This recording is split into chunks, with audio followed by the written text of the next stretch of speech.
Anxiety, in its essence, is not just an emotion, but a deeply embodied response to uncertainty, a primal internal alarm that sounds when we feel unsafe, unprepared, or vulnerable. It tightens the breath, contracts the chest, agitates the mind, and fills our internal space with restless, looping thoughts. For many, anxiety feels like being caught in a mental storm with no exit, where the mind keeps replaying scenarios, planning for future disasters, or dissecting past moments in microscopic detail. Beneath all this noise, Buddhist psychology reveals a simple yet profound truth. Anxiety arises not just from fear, but from craving. Craving for control, for certainty, for a guarantee that life will unfold on our terms. In Buddhist teachings, this craving is called tanha, the thirst that binds us to the wheel of suffering. It is the insatiable desire to avoid pain, to cling to what we want, and to escape what we fear. But the tanha that feeds anxiety is not always the craving for pleasure or comfort. More often, it is the craving for security, the belief that if we can just think hard enough, plan well enough, or predict the future precisely, we will be safe. This is a seductive illusion. The more we try to think our way into certainty, the more we entangle ourselves in fear, because control is not peace. It is resistance disguised as strategy. The anxious mind lives in samsara, not as a distant mystical idea, but as a moment-to-moment cycle of habitual mental suffering. Samsara is present every time the mind spins with worry, replays conversations, constructs doomsday scenarios, and refuses to rest in what is. When something triggers anxiety, an unanswered message, a troubling piece of news, a financial worry, we are often pulled into mental reactivity, not just once, but repeatedly. We analyze, judge, compare, prepare. We live in the future or in hypothetical outcomes, convinced that thinking will save us. But overthinking is not wisdom. It is the nervous system's attempt to manage fear by creating an illusion of control, and ironically, it fuels the very suffering it seeks to avoid. To understand this deeply, we have to look at why control feels so necessary. For many people, the need to control is not simply a personality trait. It is a survival strategy formed in environments where safety was unreliable. Perhaps in childhood, the world felt chaotic, or love was conditional, or mistakes were punished. In such conditions, the mind learns to scan constantly for danger. It learns to predict, to manage, to anticipate the emotional weather of others. Control becomes protection. And anxiety then becomes not just a fear of the unknown, but a fear of powerlessness, a fear of what might happen if we stop managing everything and just allow life to be as it is. In Buddhist terms, this is sankhara, a karmic momentum of mental formation, a deep groove of reactivity conditioned by past causes. These patterns become so habitual that we mistake them for identity. I'm just a worrier, we say. This is who I am. But this belief in a fixed, anxious self is exactly what the Buddha questioned with his teaching of anatta, or non-self. You are not your anxiety. You are not your thought patterns. You are the awareness in which these patterns arise and pass. This is not a philosophical concept, but a direct liberating experience that becomes clearer with mindfulness. Mindfulness is the gentle, non-reactive observation of whatever arises. When applied to anxiety, it shifts the entire dynamic.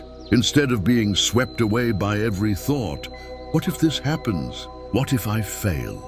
We begin to see that thoughts are just events in consciousness. They are not commands, they are not facts, they are not the truth. With mindfulness, we notice the body's reactions, the tight belly, the clenched jaw, the shallow breath, and we bring our attention there, anchoring ourselves in the present moment rather than the imagined future.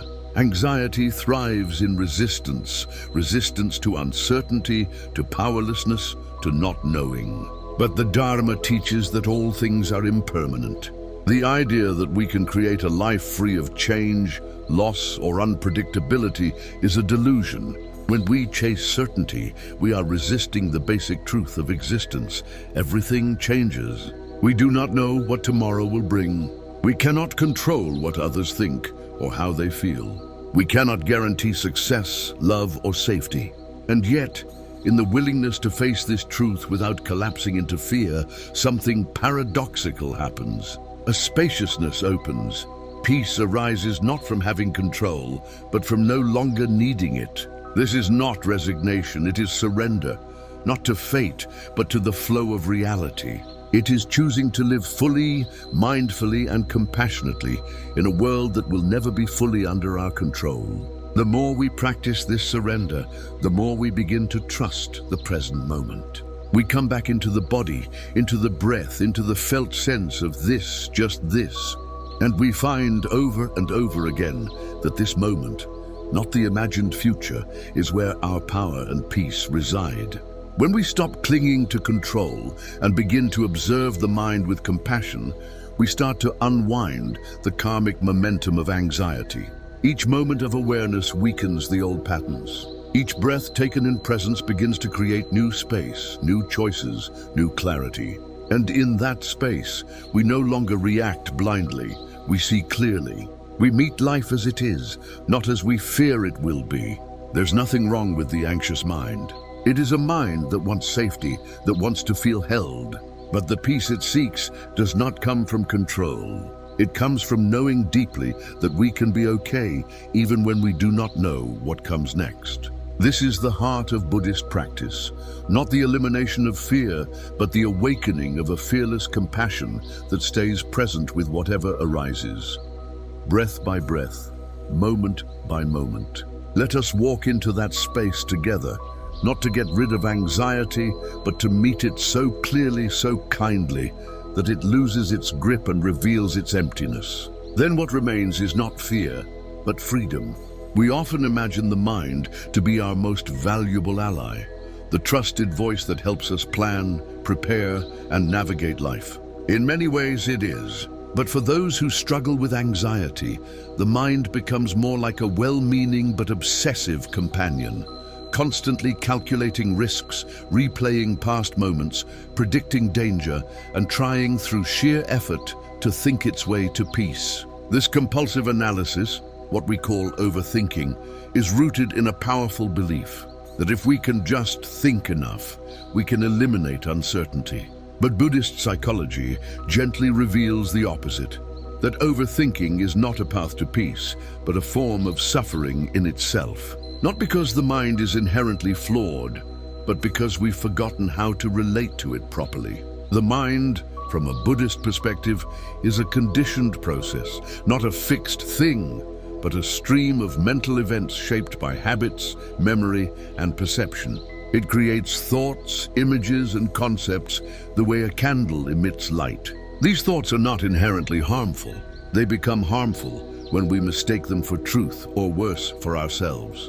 When anxiety is present, the mind becomes especially loud and convincing. It says, you have to solve this now, or you can't relax until you understand everything, or something bad is going to happen unless you're prepared.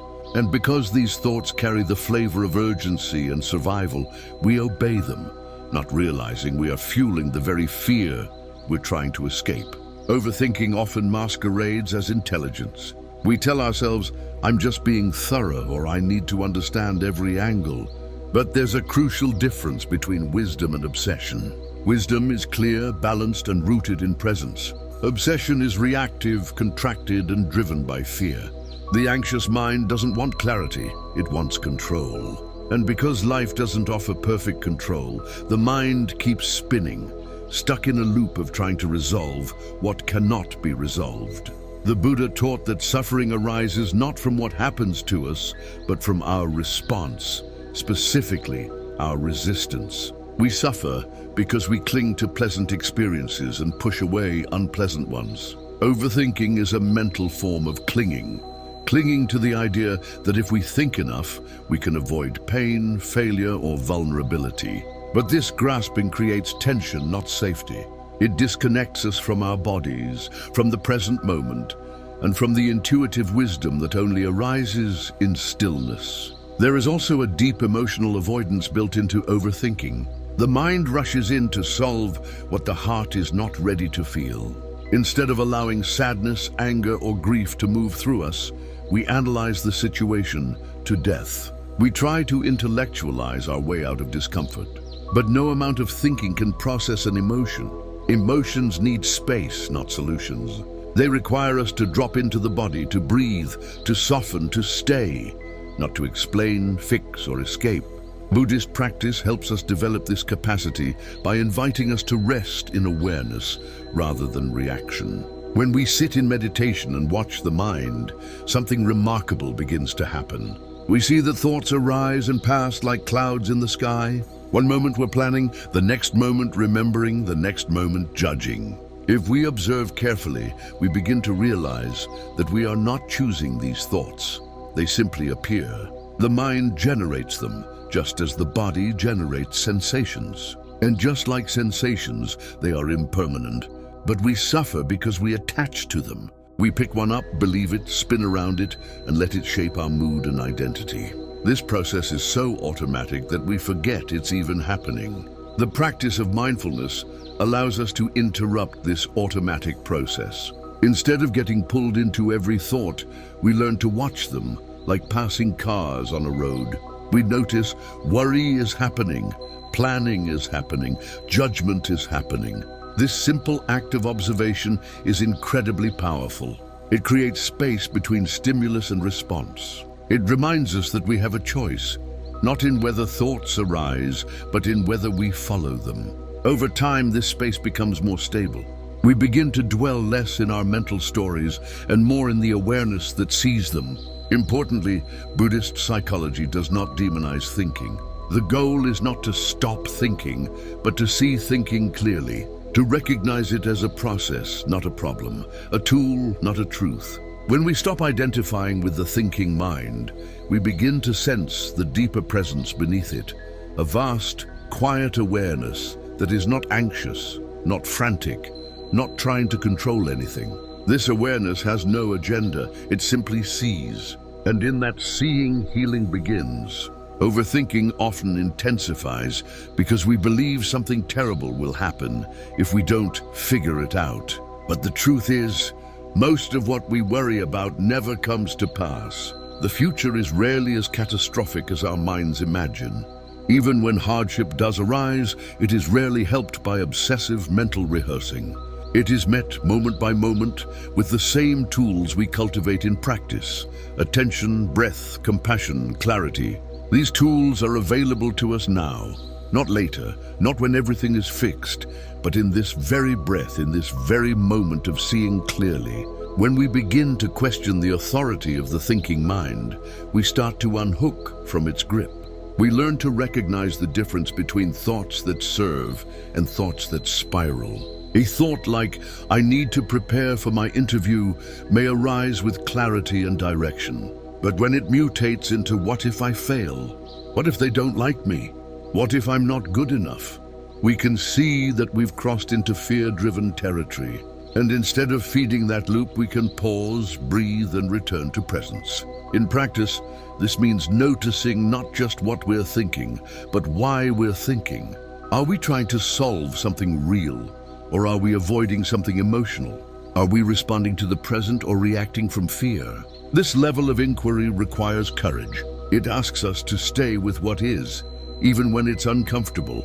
But it also opens the door to a deeper freedom, the kind that doesn't depend on figuring everything out, but on trusting the ground of awareness itself. The heart of the matter is this: the more we try to think our way out of anxiety, the more entangled we become. Thought is not the enemy's, identification is. Belief is, reactivity is. Buddhist practice invites us to see all of it, not with judgment but with compassion. The moment we recognize that we are caught in a loop, we are no longer fully inside it. That moment of recognition is a moment of awakening. It is a break in the trance of overthinking. And in that break, we glimpse something radical and tender, the possibility of peace without needing all the answers. Freedom from anxiety does not mean we never worry or never think. It means we are no longer ruled by those thoughts. We see them as weather patterns, arising, passing, and we rest in the spacious sky beneath them. The mind can still plan, remember, and imagine, but it does so from a place of grounded presence, not desperate fear. We become free not because we've solved every problem, but because we've stopped trying to control the uncontrollable. We've learned to meet life as it is, not as we think it should be. And in this letting go, in this unhooking from the compulsive need to understand everything, we discover something unexpected: clarity. Not the clarity that comes from over-analysis, but the clarity that arises naturally when the water of the mind is no longer stirred. It is here in this calm and open space that insight, intuition, and genuine peace begin to blossom. For the anxious mind, the body is often an unfamiliar landscape. When we are caught in cycles of overthinking, the body becomes little more than an afterthought, a vehicle for getting around, perhaps, or a source of vague discomfort we try to ignore. But in Buddhist practice, the body is not just relevant, it is foundational. The Buddha taught that mindfulness of the body is the very first doorway to awakening. Before we analyze, theorize, or even spiritualize, we come back to the body, because it is only in the body that we can truly be present. And presence is the antidote to anxiety. Anxiety pulls us upward and outward. The energy rushes to the head, racing from thought to thought, projecting forward in time, spinning elaborate fantasies of what might go wrong. The body, meanwhile, stiffens and braces, holding the fear that the mind is trying to escape. This disconnection between mind and body is not incidental. It is the very mechanism that sustains anxiety. To worry is to live in the future. To ground is to return to now. And now is the only place where reality actually unfolds. When we begin to bring attention to the body, we are not simply shifting focus. We are repatterning our nervous system. We are breaking the trance of thought by anchoring attention in the felt sense of this moment. The rise and fall of the breath, the pressure of the feet on the floor, the temperature of the air against the skin. At first, this can be uncomfortable. For many people, the body is where anxiety hides, not where relief is found. The chest may feel tight, the stomach may churn, the muscles may be wound like wire. But these sensations are not problems, they are signals. They are the language the body uses to say, "I'm scared, I'm tense, I need your attention." In Buddhist psychology, mindfulness of the body is not just a relaxation technique, it is a profound path of awakening. The Buddha listed it as the first of the 4 foundations of mindfulness, precisely because the body is always present, even when the mind is not. When we bring awareness to the body, we create the possibility of staying connected even during emotional storms. The body becomes an anchor, not to escape what we're feeling, but to stay with it without being consumed. This is especially powerful in moments of anxiety. When we feel that familiar surge of panic or unease, the habit is to flee into thought. What's wrong? How do I stop this? What if it gets worse? But if we turn inward instead, if we bring attention to the breath, to the soles of the feet, to the sensations in the belly, we begin to shift out of reaction and into awareness. This practice is not about achieving perfect calm. It's about cultivating intimacy with experience. We are learning to feel what is here without judging or fixing. This is radically different from the way we usually approach discomfort. Most of us have been trained to treat pain as a problem to be solved.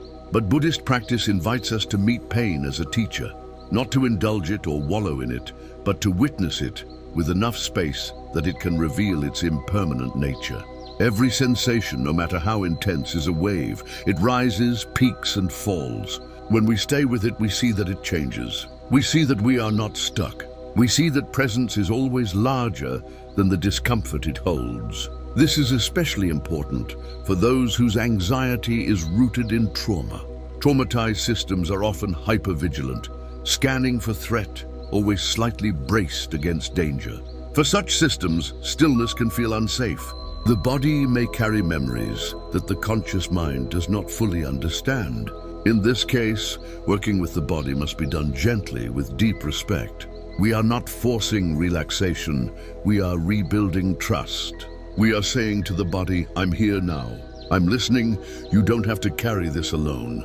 Breath awareness is a particularly powerful practice in this regard. The breath is always with us, always changing, always available as a point of connection. In moments of anxiety, the breath often becomes shallow or constricted, feeding the sense of panic.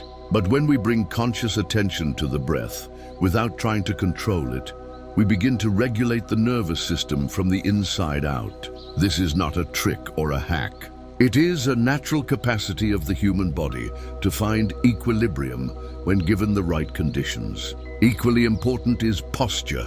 In mindfulness practice, posture is not about formality, it is about alignment. This physical openness supports mental openness. It allows us to meet experience with dignity rather than collapse. The body becomes a container capable of holding fear without being overwhelmed by it.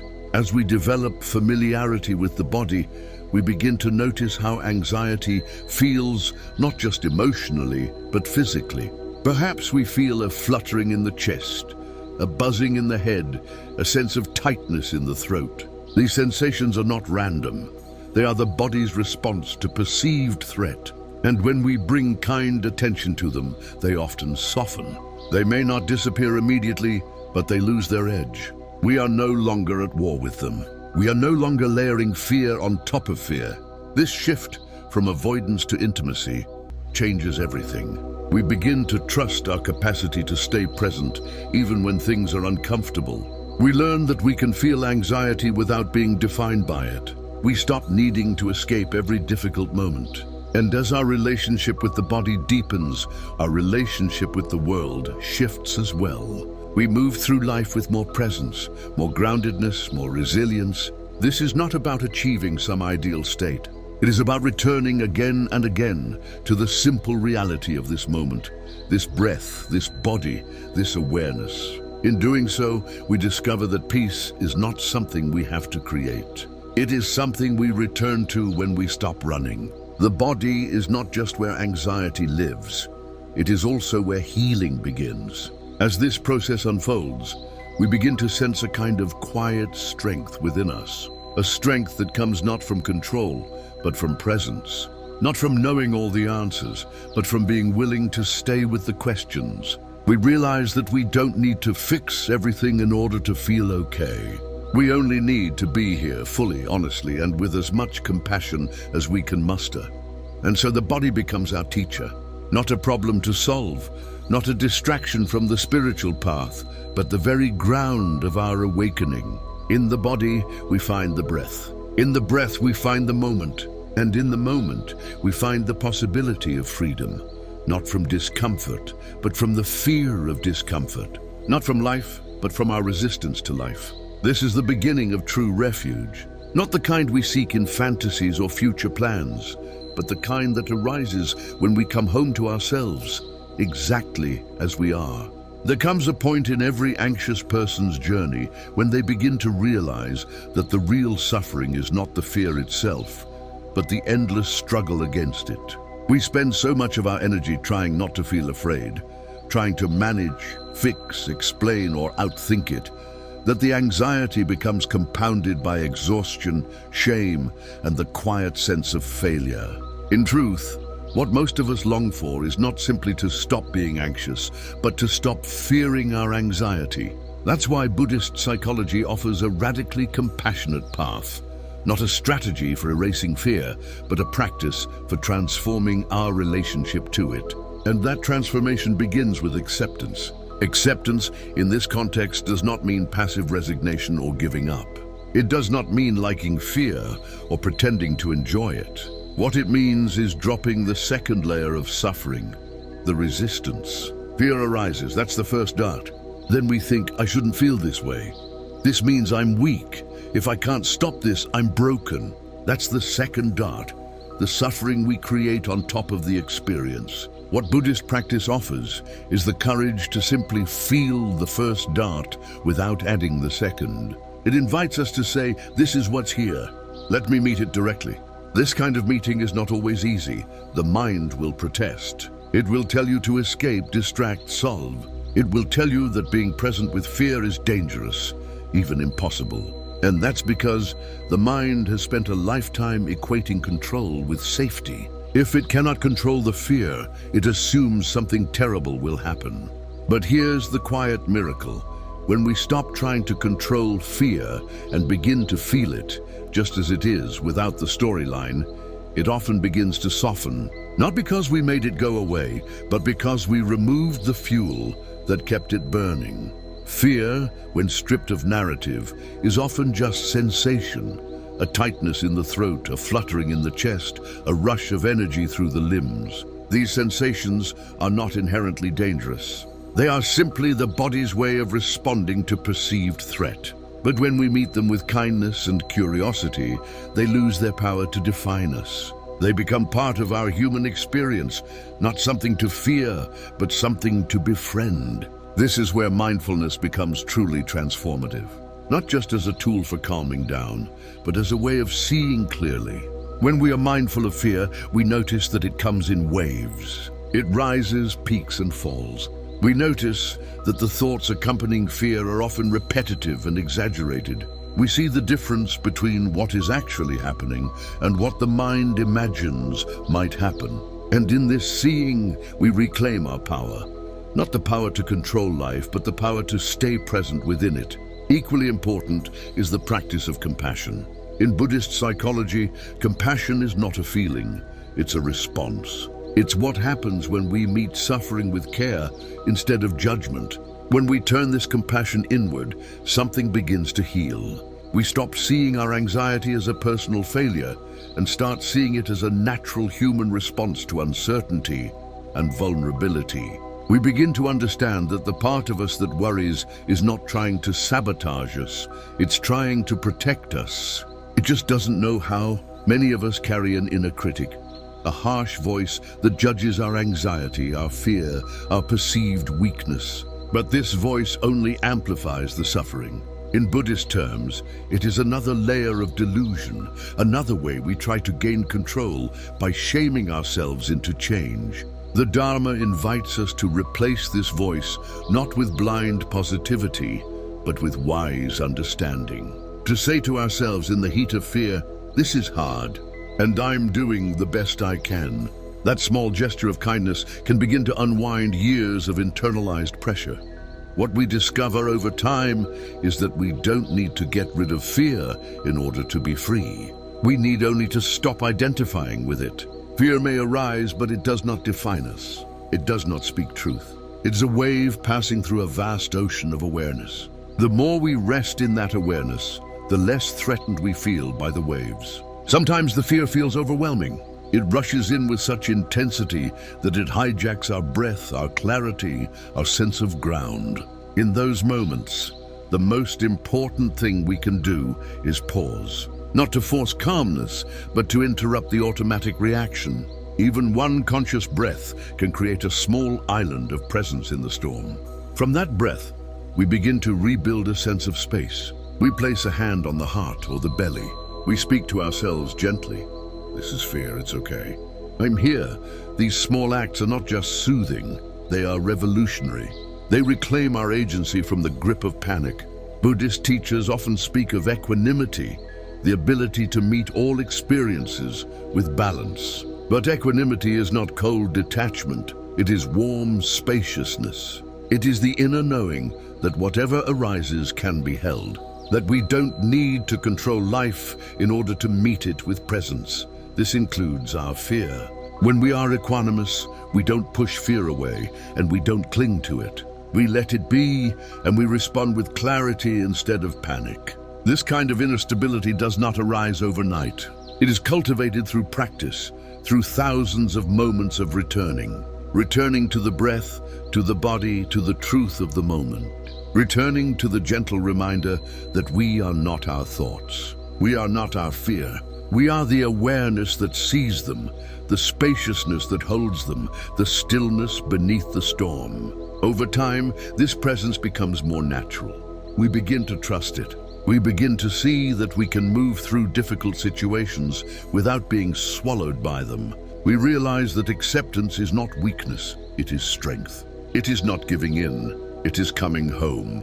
To accept fear is to accept our humanity. To sit with it without resistance is to open the door to deeper peace. Not because the fear disappears, but because we've stopped fighting it. We've stopped believing that it must go away in order for us to be okay. We begin to live not in opposition to life, but in intimacy with it. And in this intimacy, we find a different kind of freedom.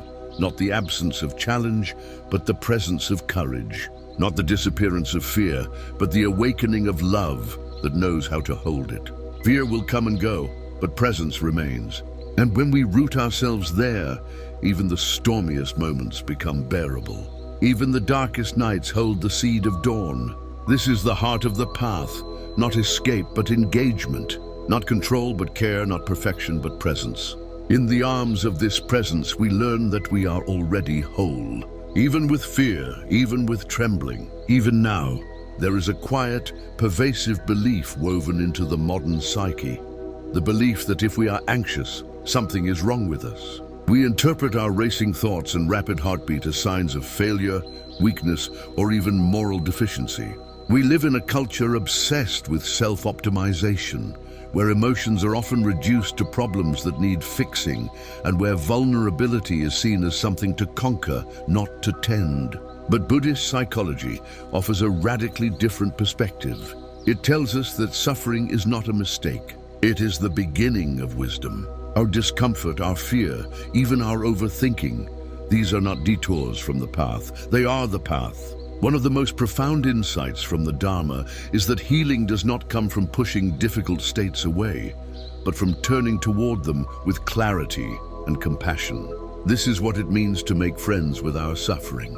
It is not an abstract idea or a poetic metaphor.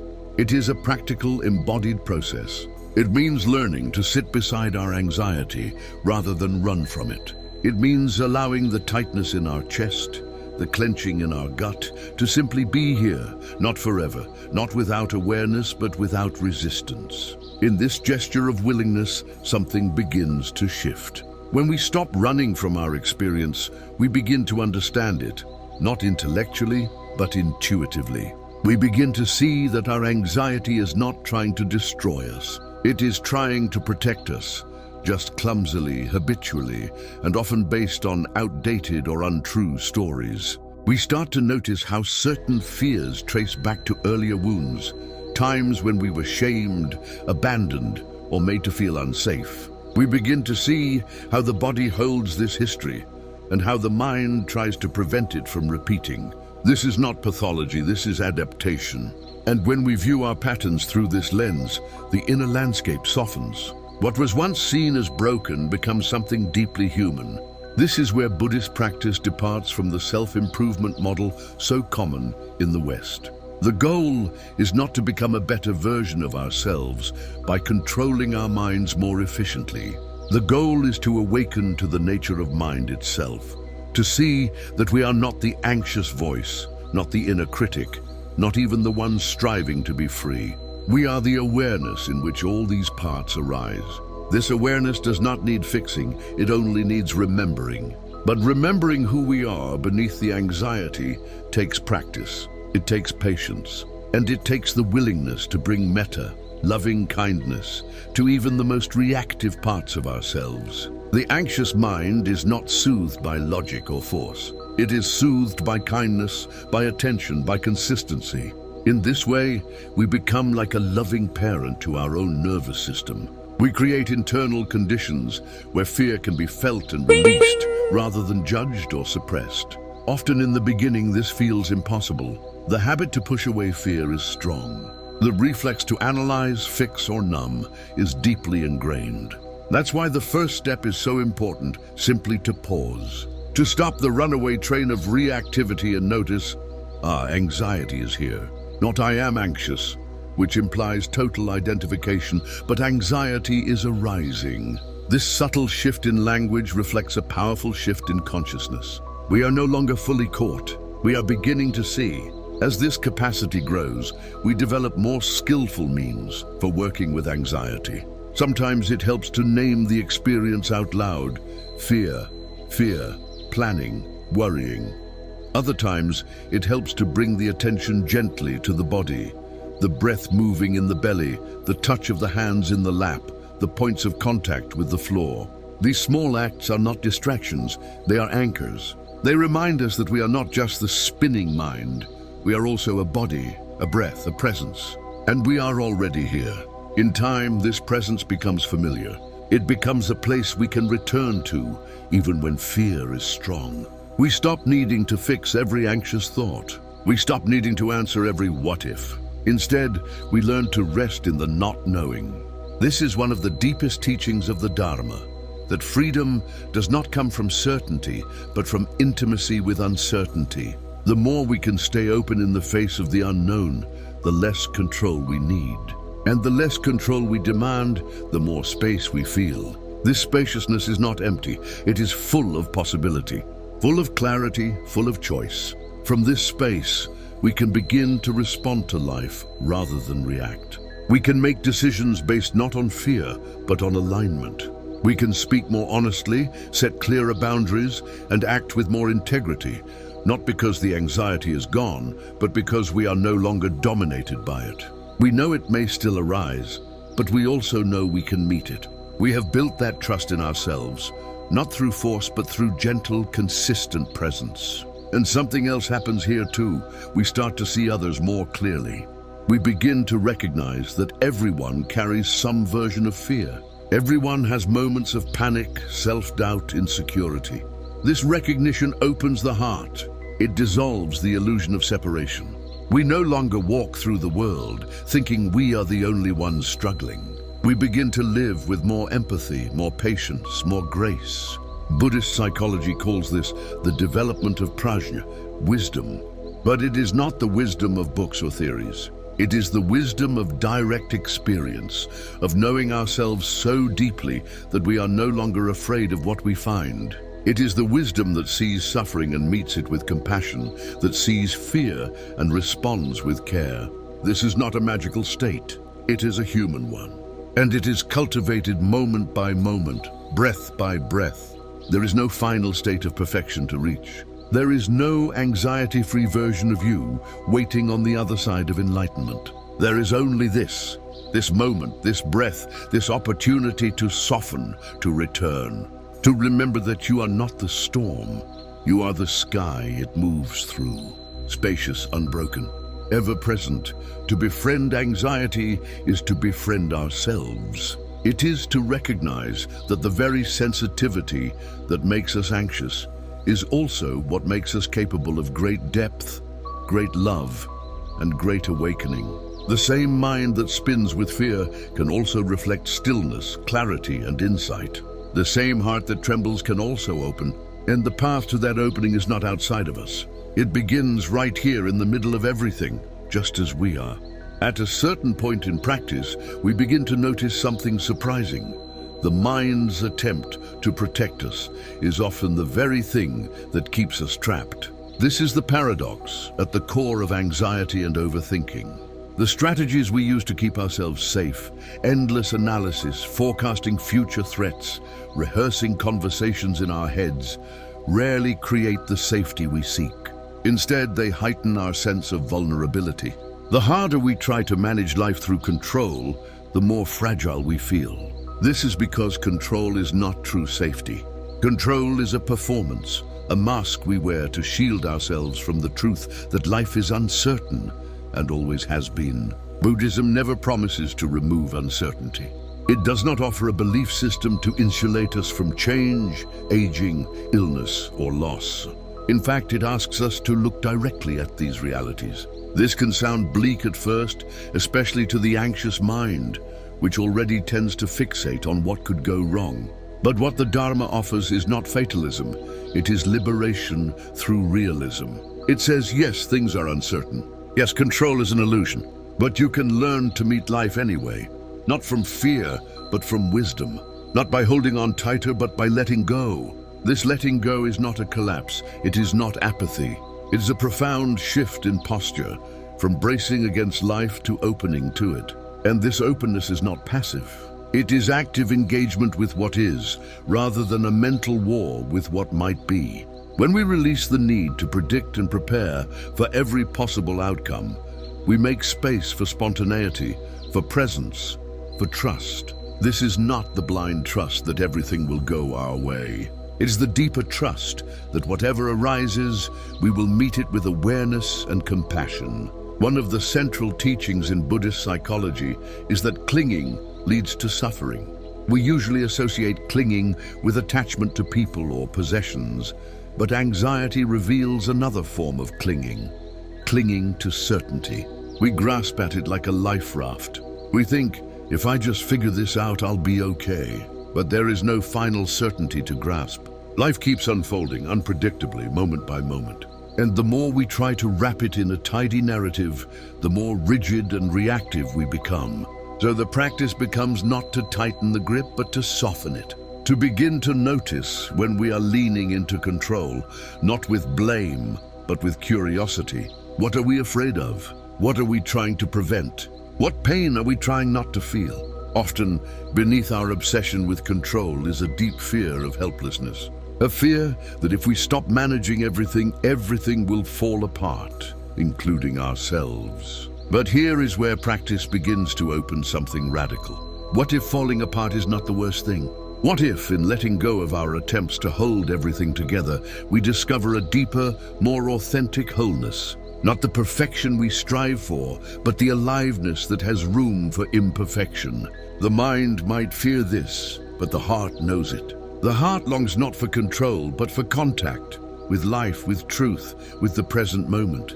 And the present moment is never tidy. It's raw, shifting, and alive. It asks for our full participation, not our full control. When we release the illusion that we are supposed to have everything figured out, something relaxes in us. We breathe more deeply. We begin to see more clearly. We stop trying to sculpt reality into our preferred shape and instead start relating to it directly. This is the movement from anxiety to intimacy.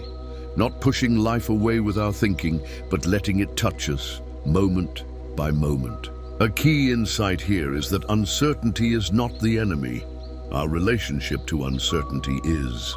If we resist it, it feels threatening. But if we learn to befriend it, it becomes a space of possibility. This is where mindfulness becomes more than a tool. It becomes a doorway. Mindfulness helps us stay present, not only with what is pleasant or familiar, but with the unknown. It teaches us to sit inside the question without needing an immediate answer. And over time, this capacity grows into something profound: equanimity. Equanimity is not indifference. It is not being unaffected. It is being deeply affected without being thrown off balance. It is the ability to hold joy and sorrow, clarity and confusion, without needing to push or pull. And it arises naturally when we stop trying to bend life to our will and instead align ourselves with reality. This alignment is not about passivity, it is about wisdom. It is the knowing that we don't need everything to go our way in order to be okay. This is where real power lies, not in dominating our experience, but in relating to it wisely. When we overthink, we are caught in the belief that if we just try hard enough, we can solve life. But life is not a puzzle to be solved. It is a process to be lived, a river to be moved with, not a mountain to conquer. And once we accept that, we begin to relax. We begin to trust the flow. This trust is not naive. It is earned through experience, through staying present in discomfort, through learning that we can survive what we thought we couldn't. Every time we meet anxiety with compassion, every time we stay with the body instead of escaping into the mind, we reinforce this trust. It is not about eradicating fear. It is about discovering a deeper ground beneath it. Eventually, we may begin to see that control was never the real goal. What we were seeking all along was safety, connection, and peace. And these are not found through managing the future, but through fully inhabiting the present. We find them not in the perfect plan, but in the quiet moment of contact, hand on heart, breath in the belly, feet on the ground. Right here, right now. So we practice, we soften. We come back again and again. We notice when we are spinning, when we are tensing, when we are gripping. And instead of pushing ourselves to figure it out, we gently pause. We turn toward the moment. We breathe. We remember, we are not here to control life. We are here to live it, to meet it, to love it, even in its messiness. And slowly, that becomes enough. Not because we've become perfect, but because we've become real. Real in our responses, real in our presence, real in our humanity. The illusion of control falls away, and in its place, we discover something far more precious. A grounded, embodied, compassionate freedom. One that can stand in the middle of chaos and say, I don't know what will happen, but I know how to be here. That is the power of practice. That is the wisdom anxiety can lead us to if we are willing to listen. There is a quiet revolution that begins when we stop trying to fix ourselves and start learning how to be with ourselves. It is not dramatic. It does not arrive all at once. It's found in the tiny moments of remembering, when we catch ourselves in the spiral of anxious thoughts and gently return to the breath, when we notice our shoulders tensing and allow them to soften, when we choose to stay present with discomfort rather than reach for distraction. In these moments, the illusion of control begins to lose its grip, and something deeper, more intimate and more enduring begins to emerge, genuine inner freedom. Freedom, in the Buddhist sense, does not mean escaping pain, nor does it mean living a life of constant serenity. Freedom means being able to meet whatever arises, joy or sorrow, clarity or confusion, without being swept away. It means not being enslaved by our reactions. For the overthinking mind, this is radical. We've spent so long chasing safety through understanding, rehearsing, and managing every possible future that it can be disorienting to realize we don't have to live that way. We don't have to solve everything before we can relax. We don't have to know the outcome before we can exhale. In many ways, this is the great unlearning, a return to simplicity that anxiety has tried to obscure. Not simplicity as in naivety or superficial positivity, but the simplicity of being fully here. The anxious mind complicates everything. It needs reasons, guarantees, proof. But presence asks for no argument. The breath is enough, the moment is enough. When we stop fueling the mental machinery with constant resistance, what's left is space, the space where choice lives. And in that space, we begin to relate to life differently. One of the most beautiful aspects of Buddhist practice is that it never shames us for our conditioning.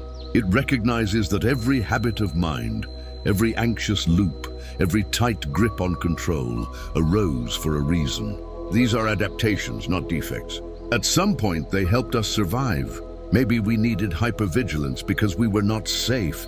Maybe we learned to please others because love felt conditional. Maybe we clung to perfectionism because making mistakes meant rejection. Buddhist psychology doesn't ask us to reject these strategies. It asks us to understand them with compassion, and then gently to lay them down when they no longer serve. This letting go is not a one-time event. It's a daily practice. We let go not by force, but by awareness. We watch the anxious thoughts arise. We see the old impulse to control, to plan, to ruminate. And we don't suppress them. We simply choose not to follow. This is the essence of meditation, to watch the mind with clarity and non-attachment. Not to stop thoughts, but to stop believing every one of them. To stop letting them drive the vehicle of our lives. With time, the distance between thought and action increases. We begin to notice the space between stimulus and response. This is the space where freedom is cultivated. Instead of reacting impulsively, answering the text, replaying the conversation, running from discomfort, we pause. We breathe, we feel the body. We ask ourselves, what is most true right now? Sometimes the answer is stillness, sometimes it's action. But now, the choice comes from wisdom, not fear. In this process, our self-image begins to change. We no longer see ourselves only as anxious, broken, or fragile. We begin to see the part of us that watches, the part that stays, the part that cares enough to choose awareness over reactivity. This witnessing presence becomes our refuge, a home within ourselves that is not shaken, by every storm. Not because the storms don't come, but because we no longer mistake them for the whole sky. This shift also changes how we relate to others. When we are no longer at war with our own fear, we become less reactive to the fear in others. We stop needing to control people in order to feel safe. We stop projecting our anxiety onto relationships, demanding reassurance or perfection. Instead, we meet others from a place of steadiness. We allow them to be who they are, imperfect, unpredictable, and human, just like us. This is the birth of relational freedom, when love is no longer a contract built on control, but a living process built on presence, respect, and deep listening. The more we live from this place, the more life opens up. We become less concerned with protecting ourselves and more available to experience. We say yes more often, not because we're fearless, but because we know we can hold our fear. We speak more honestly, not because we're always confident, but because we're willing to be real. We try new things, leave old patterns, listen more deeply, not because we've become invulnerable, but because we've become brave in a different way. Brave enough to be vulnerable. This is the gift that anxiety, paradoxically, can bring us when met with Dharma. It becomes the doorway to awakening. The same energy that once spiraled into panic now fuels presence. The same fear that once narrowed our world now deepens our empathy. The same drive that once pushed us into overthinking now invites us into mindfulness. Anxiety becomes not a curse to be eradicated, but a path to walk with awareness and care. None of this requires that we become monks or isolate ourselves from the world. Quite the opposite. It requires that we live fully in the world, with its chaos and its beauty, while no longer trying to make it match our mental blueprint. It means showing up for life as it is again and again. It means sitting down with ourselves in meditation day after day, not to transcend our humanity, but to be more fully human. To remember that being alive means being vulnerable, and that vulnerability is not a weakness to be managed. It is the very condition of love, of connection, of awakening. The journey continues, always. Some days will still feel heavy. The anxious voice will still whisper. The old reflexes will still surface. But the difference now is that we are not unconscious passengers on this ride. We are awake to our experience. We know how to come back. We know how to soften. We know how to listen without collapsing. And with each breath, we deepen our trust, not in certainty, but in our own capacity to meet what arises. This is the end of the illusion. Not the end of fear or doubt or complexity, but the end of needing control to feel okay.